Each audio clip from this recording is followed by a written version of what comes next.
Welcome, everyone, to the High Performance Legal Entrepreneur Podcast. I'm your host, Adam Markfeld, president and founder of Prevail Legal Marketing. And today I have Eric Bersano with me. He's the vice president of business development at Market My Market. Eric, thanks for joining us. Absolutely. Thank you, Adam, for the invite. All right. So, Eric, give us a little bit of a high level overview of Market My Market and the services you provide.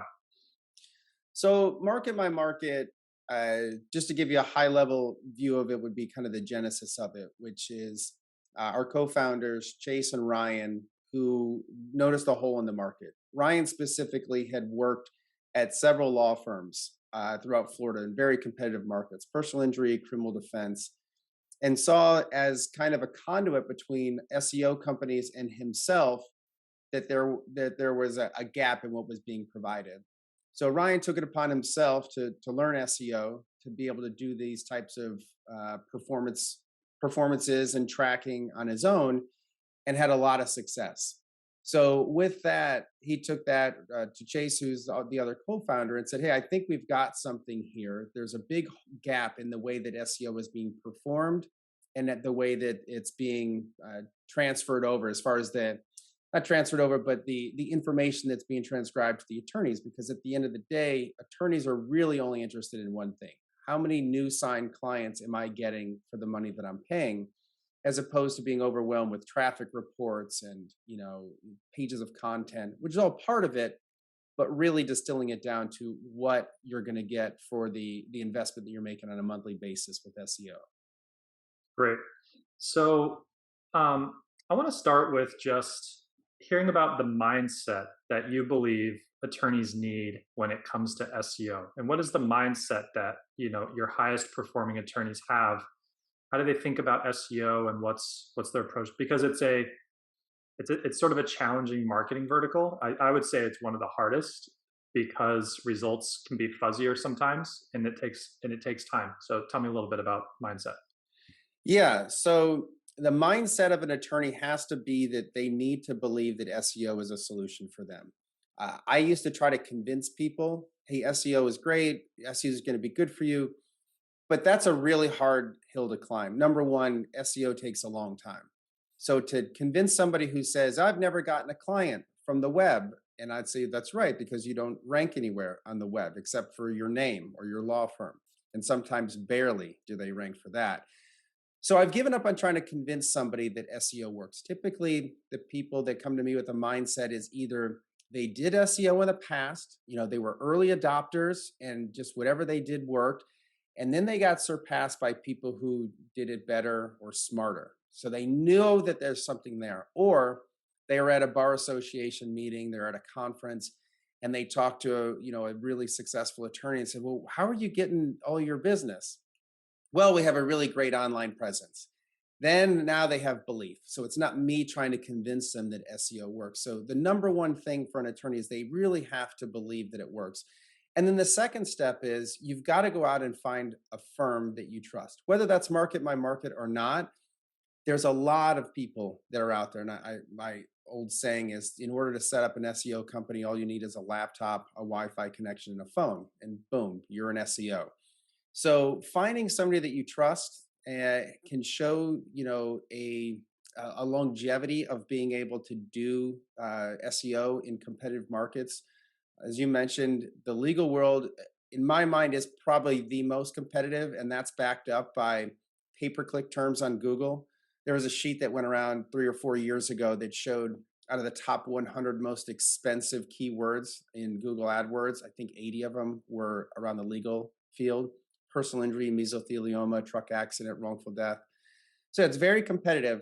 You also have to have patience. So the mindset would be, okay, here's my market. I'm in Tulsa or Oklahoma City. I'm not sure why I picked the Oklahoma cities, but that's your mindset is, okay, I want to break into my market.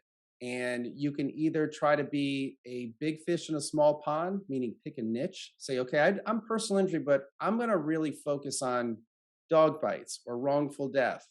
Everybody wants car accidents because that's the biggest mode of injury for most people. Or I'm going to pick a really hyper small town. So if I'm in Miami, maybe I focus on Aventura and I really build up a really big base there, and then I start to spread out. Uh, but with that being said, patience is probably one of the keys that you'd have to have in your mindset. Okay, so someone is maybe not a they're listening to this podcast, they're maybe not necessarily a believer in SEO or they're skeptical of it. Then they hear the podcast, they've talked to a couple of attorneys and they say, I have great SEO, great online presence. And they go, okay, well, maybe this is a thing. So maybe I need to look into it more. When they go out and start looking for SEO companies, I mean, clearly market my market is an option. We would encourage you to reach out to them. But just generally speaking, what do they look for? How do you qualify an SEO company? Sure. And just to back up one step, when you say, okay, so maybe someone's starting to get convinced.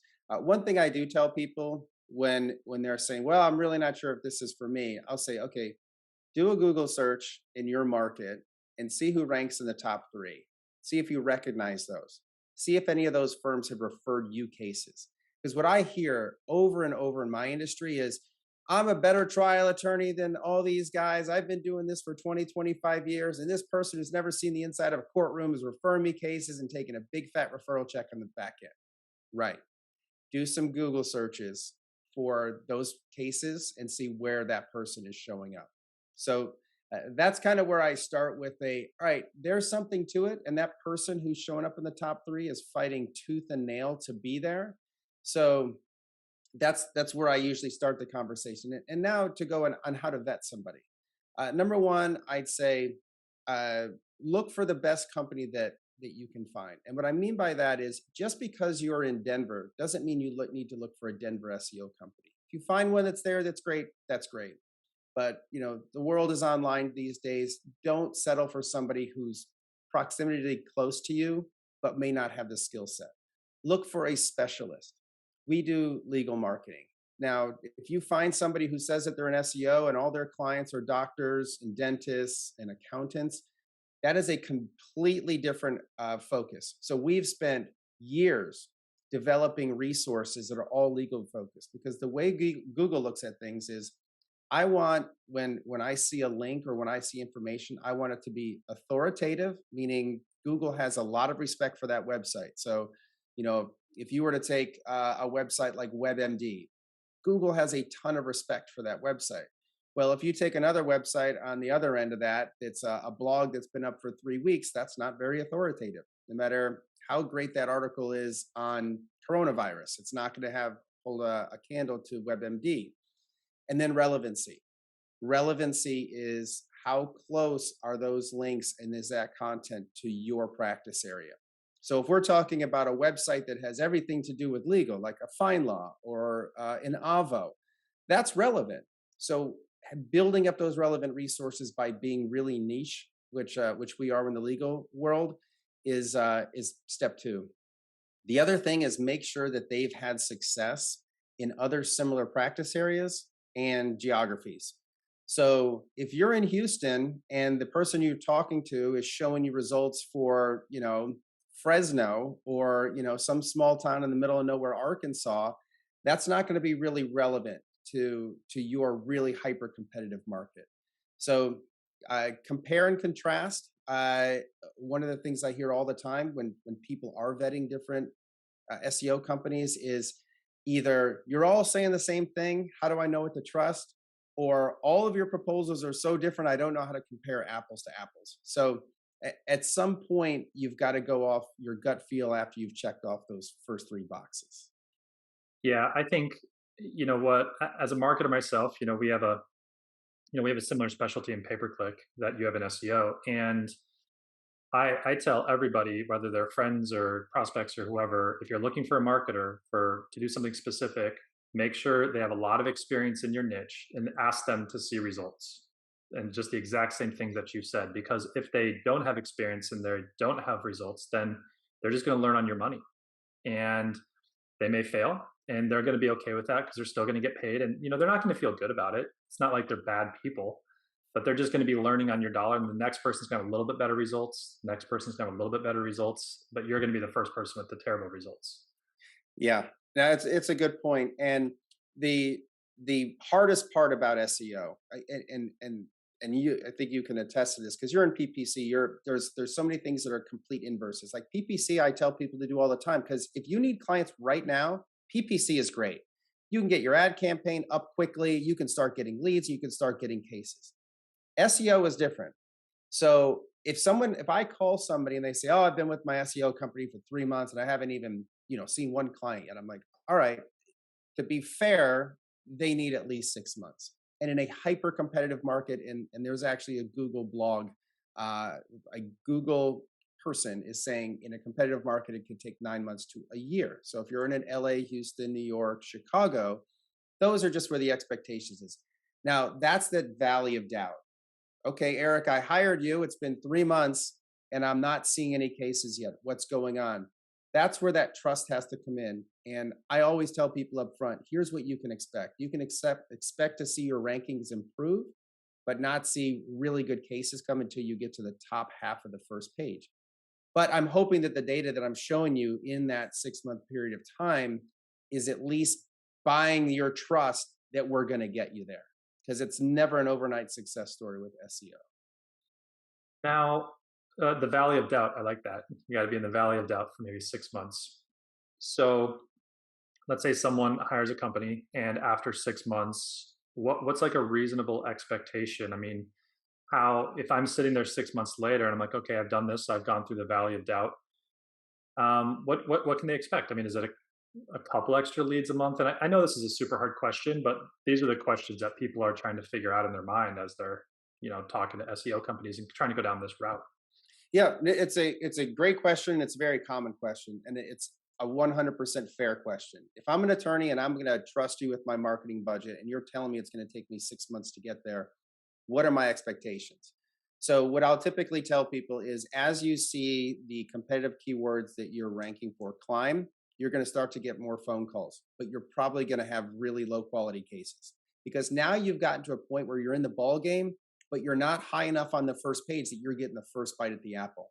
So you're going to be picking through all those cases that have been rejected by the people who are showing up on the top half. You will start to show up for what we would call long tail searches or top of the funnel. So, for example, someone got in a car accident, they've got some injuries, their insurance company is offering them a $50,000 settlement. They're like, I've heard of these personal injury attorneys. Maybe this isn't the best thing for me. Should I settle with my insurance company or should I negotiate with my own? It's a lot easier to compete for a term like that with a well written blog than it is for car accident attorney Atlanta. Those are hyper focused bottom of the funnel searches. So I'll tell people your expectations should be you're going to start getting more intakes. The quality is probably going to be low, maybe in that 3 to 4 month time frame. But as you run up the first page of Google, the quality will get higher and the frequency will get more often. Then it's a question that I always ask an attorney is what's your threshold for a case? I talk to some attorneys, they're like, oh, if I can get a car accident, 10,000 bucks, great. And then I talk to other attorneys who don't want to touch anything unless it's six figures or more. So there's two different conversations on expectations. Like that latter person, they might need to wait 6 to 8 months before they get something that's worth it to them. But that one case could cover the next year's marketing for them. So there's definitely no clean answer to that. I wish there was. But I think setting the stage with a proper expectation will help get through that valley of doubt a lot easier. Yeah, I've never actually heard an SEO person say, describe it the way you did, which is you're going to start moving up the page and your leads are going to kind of be crappy at first, or maybe just not the best quality leads because the people at the top are maybe rejecting them. And so they're kind of going down the page trying to find more.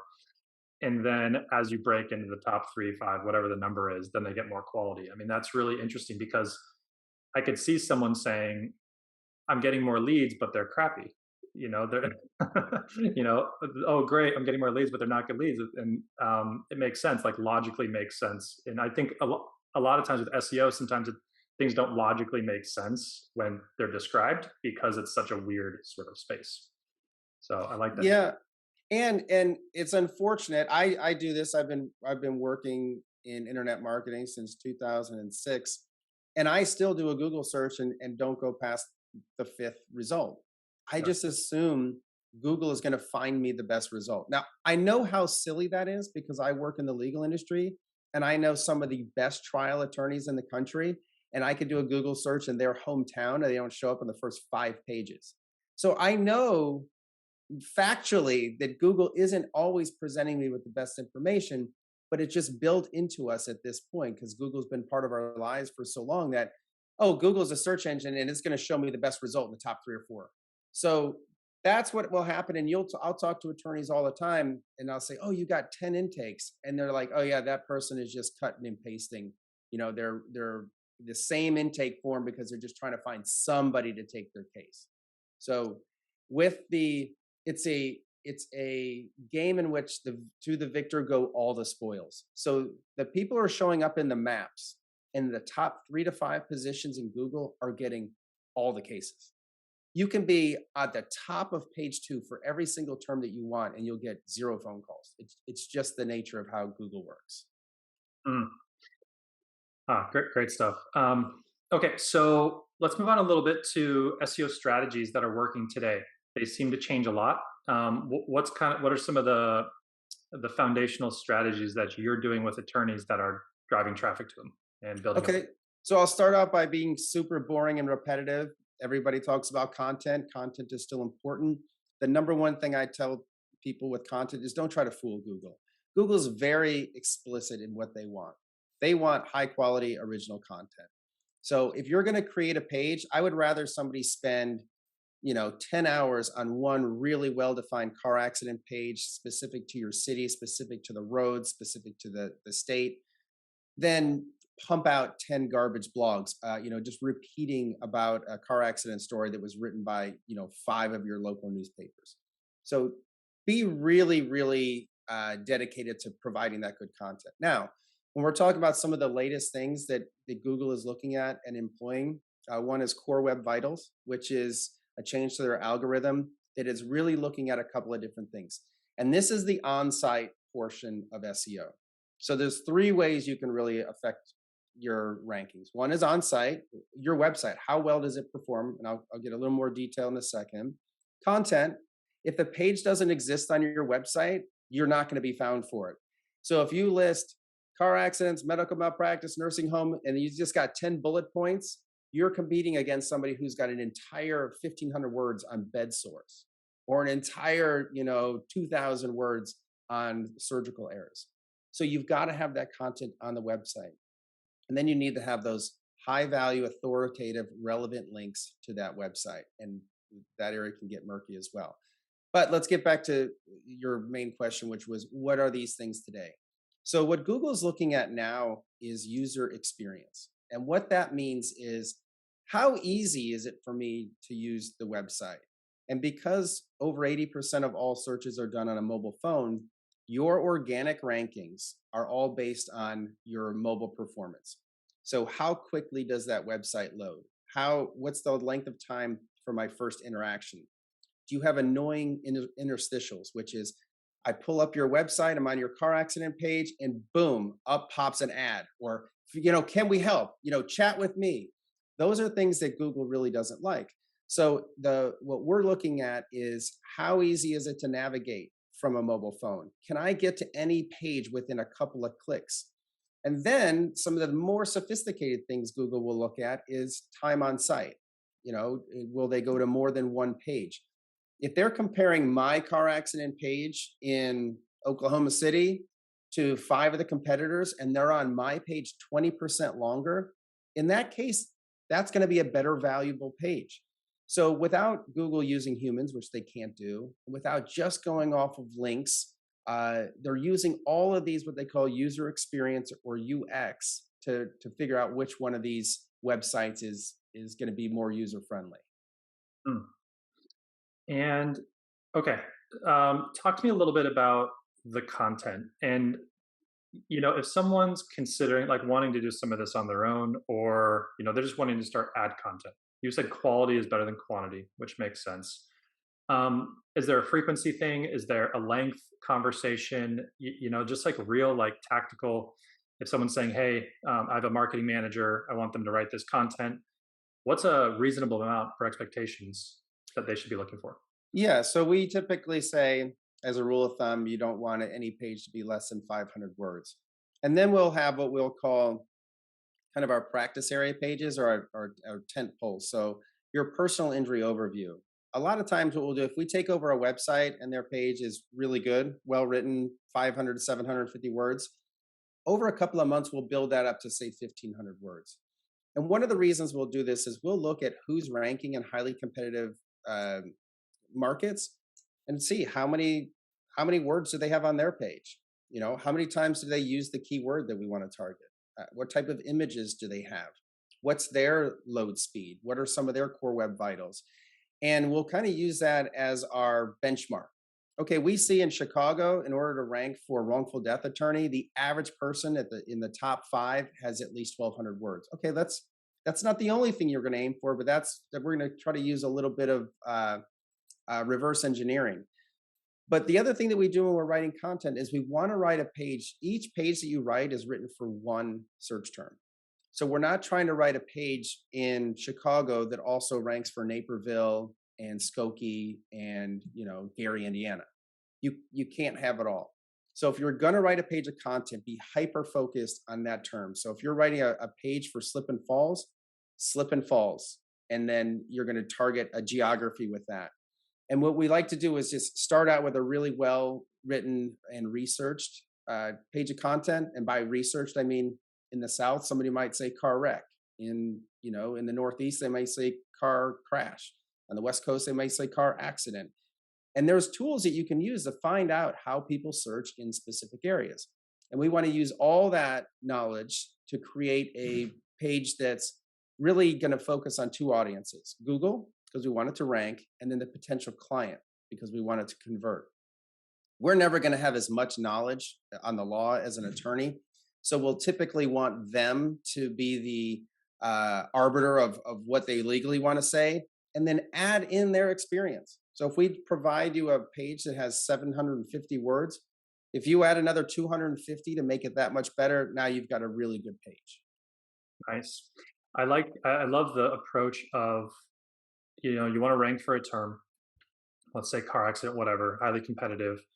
And then or maybe something less, maybe we talk about something less competitive, but then you go and just look at what the other attorneys are doing that you want to beat, and you just benchmark there and then start with that. I mean, it's so obvious when you say it, but I've never actually thought about SEO that way. It's like, this guy's ranked number 1. Let's get all of his metrics and then try and improve on all of those metrics. Very obvious. Never heard that in 10 years of marketing, though. Yeah, well, Google's already rewarding that. So how do you do that? And obviously, everything we want to be custom. We're not trying to carbon copy that and then change a couple words. It's okay. Here's what Google's giving respect to right now. How do we make that better? And that's usually the starting point. Yeah. And then the third thing you mentioned was links. Can you just sort of start by explaining the link building world a little bit? You already have, and then how you do link building, and then there's ways to get links just on your own, right? By doing a podcast or by writing an article. So can you talk about exactly what they are? Because I think can be sort of fuzzy for people, and then also ways that you like to generate links. Yeah, so I always like using analogies because SEO is kind of boring and technical in its practice. So I compare link building. So what a link is Google is looking at who is linking to your website. And each one of those links is kind of like a reference or a referral. So my example would be, so if I'm coming to Phoenix and I ask you for a restaurant recommendation, I'm going to go, all right, well, Adam lives in Phoenix. He understands, he's been out to dinner there. And if he gives me a recommendation, I'm going to take that to heart. Now, if I ask Gordon Ramsay for a restaurant recommendation, I'm probably going to put that above yours. No offense to you. But that's how links work. So some links have some value, some links have no value, and some links have a lot of value. So part of the link building process is if I've got an article that I can post on a really well-respected blog or article site, and that blog is all about accidents, car accidents, personal injury, that link is not only going to be authoritative, but relevant. And I'm going to want to probably feed that to an internal page on car accidents. Well, If there's another website that talks about dog bites or employment issues, retaliation, harassment, I'm going to want to take that link and put it to an employment site. So part of this link building is really going after some of these high value authoritative links, and some of it is just blocking and tackling. And what I mean by that is there's a lot of directories out there that Google has respect for. And I've mentioned some of them like FindLaw, Martindale, Hubble, Justia. They've built up really good resources that are attorney focused. You would not believe how many attorneys' profiles are inconsistent. So they might be linking to an old website when they were partners with another attorney, or their address might be different because they've moved locations twice. Those things create inconsistencies and doubt in Google's mind. So our job is to go in and take all of the assets that you have available to you, find out and find out and make sure that they're all consistent. If they're not consistent, then we'll either go in and fix them, or in a lot of cases we'll have to get credentials because they're attorney properties that they need to log into. And now we start creating this natural look and flow of inbound links. Uh, there was, it's probably about 8, maybe even 10 years ago now, where Google completely crushed people who were doing this fake link building. You could literally buy a link for $1 and you could have somebody in Pakistan or Bangladesh build you 10 links a day. And it worked for a long, long time, but it doesn't work anymore. The debate is still up of whether there's such a thing as negative SEO, meaning if I'm buying garbage links, is it going to negatively affect me? The argument to that is, well, then I'll just buy negative links for you, and I'll try to hurt your site. So I think there can be high value, medium value, and no value in links. Jury's out on whether there's negative value, unless you're creating like your own link network, which used to happen. People would have specialty sites and then link them all together to theirs. That's pretty easy to see because they're probably all on the same server and it's all linked to the same Google My Business and it's all going to the same spot. So there are some things that can get you in trouble. Let's shift gears a little bit to what's your perspective on doing SEO in-house versus hiring an outside company to do it? So it's a good question. I actually had a presentation on this, and I think doing things in house, there's 3 different steps to it. I hope I'm going to remember all 3. So the first one would be hiring a marketing manager. Now, hiring a marketing manager, one person, let's say you're a small firm, you got a budget, you're like, I want to keep my marketing in house. Just keep in mind that that one person is never going to be able to do everything that you need. They're not going to be technical enough to update the website. They're not going to understand social media. They're not going to understand content writing. They're not going to be able to do SEO. So you're not going to find a jack of all trades that can do that. And if that person exists, they've probably got their own marketing company and are making a good living. You want that person to be very, very well educated in a lot of different things so that they can vet people. So if you're going to hire a content writer, because you don't need a full-time content writer, someone who can vet them and provide 3 to 5 pieces of content. Are you going to do SEO with somebody else? Are they somebody that can interact with your outside SEO company? That's kind of your first step, marketing manager, as you're growing. Now, if you get to a point where you say, I can afford a couple people, I can afford somebody who understands SEO and has some technical ability to keep updating my website. And I can also afford somebody who can be a content writer, who can always update my social media posts, who can write me new blogs, who can update my practice area pages. That's a really good way to do that.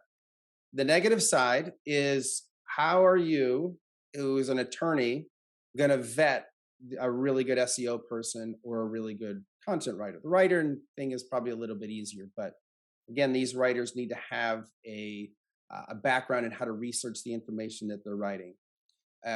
So, us as a company that employs writers, SEOs, we probably interview 7 to 10 people for every one person.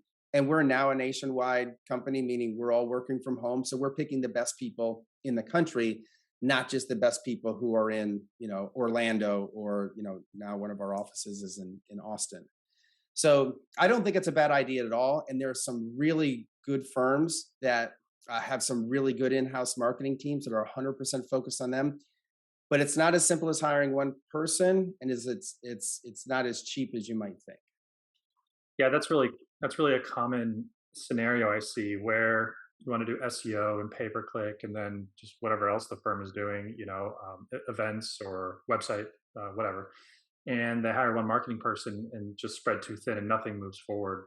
And we have the same issue with running ads: is finding the right person. We interview so many people, and we can discern very quickly who knows how to run ads because we know the questions to ask, we know the right answers.